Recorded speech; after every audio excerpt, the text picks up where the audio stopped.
Brought to you by Penguin.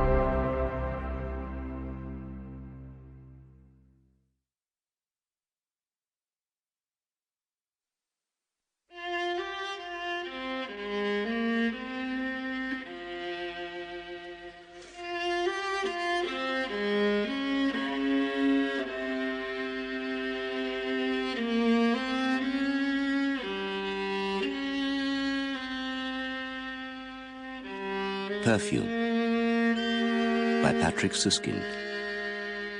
Read by Sean Barrett.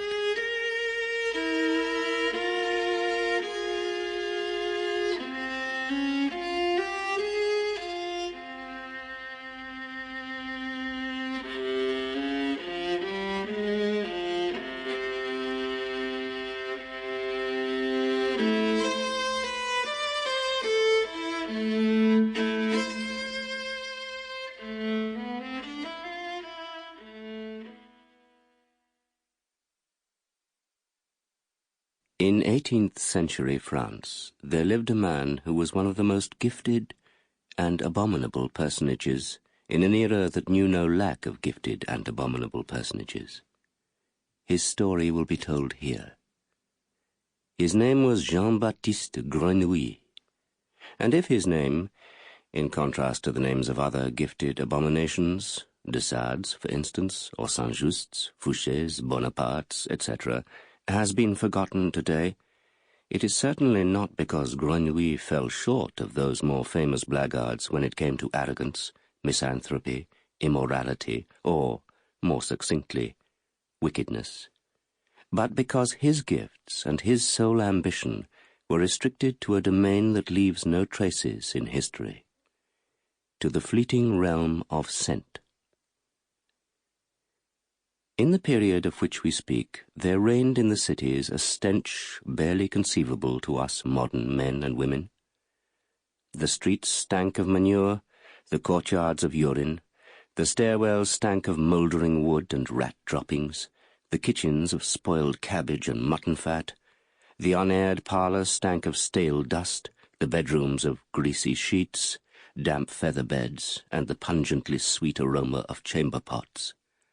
The stench of sulphur rose from the chimneys, the stench of caustic lies from the tanneries, and from the slaughterhouses came the stench of congealed blood. People stank of sweat and unwashed clothes. From their mouths came the stench of rotting teeth, from their bellies that of onions, and from their bodies, if they were no longer very young, came the stench of rancid cheese and sour milk and tumorous disease. The rivers stank, the marketplaces stank, the churches stank, it stank beneath the bridges and in the palaces.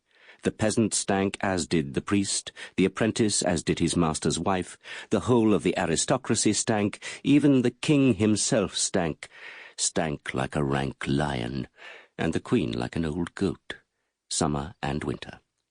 For in the 18th century there was nothing to hinder bacteria busy at decomposition, and so there was no human activity, either constructive or destructive, no manifestation of germinating or decaying life, that was not accompanied by stench. And of course the stench was foulest in Paris, for Paris was the largest city of France.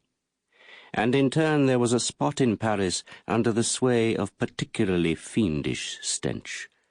Between the Rue aux Fers and the Rue de la Ferronnerie, the Cimetière des Innocents, to be exact.